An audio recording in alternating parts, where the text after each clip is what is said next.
Chapter 20. I wonder where Bryce and Edward are going to end up now. "How many dancing rabbits have you seen in your life?" Bryce said to Edward. "I can tell you how many I've seen. 1. You. That's how you and me are going to make some money. I seen it the last time I was in Memphis. Folks put on any kind of show right there in the street corner, and people pay 'em for it. I seen it." The walk to town took all night.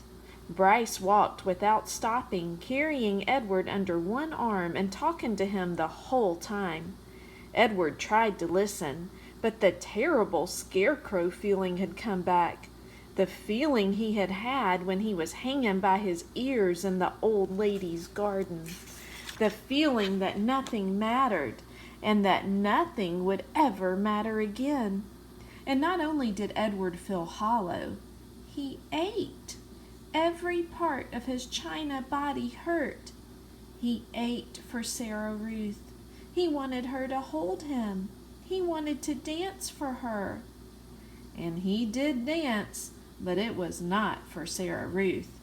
Edward danced for strangers on a dirty street corner in Memphis.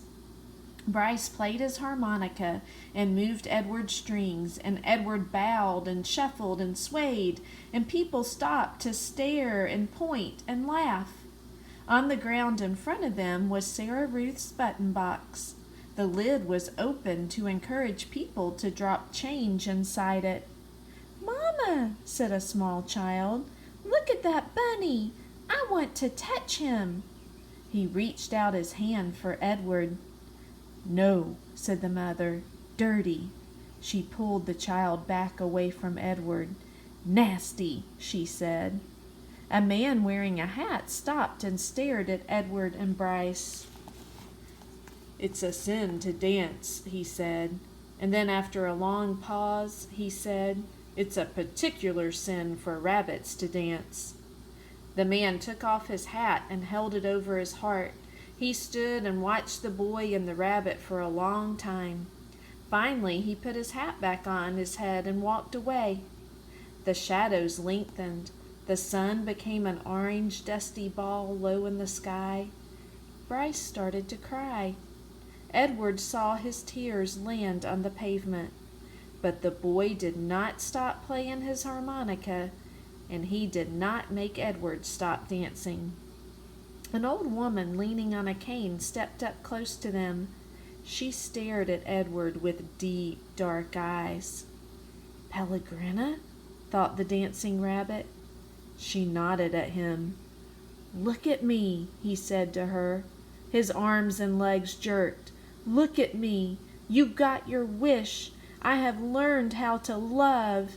And it's a terrible thing. I'm broken. My heart is broken. Help me." The old woman turned and hobbled away. "Come back," thought Edward. "Fix me." Bryce cried harder. He made Edward dance faster. Finally, when the sun was gone, when the streets were dark, Bryce stopped playing the harmonica. "I'm done now," he said. He let Edward fall to the pavement. "I ain't gonna cry any more." Bryce wiped his nose and his eyes with the back of his hand.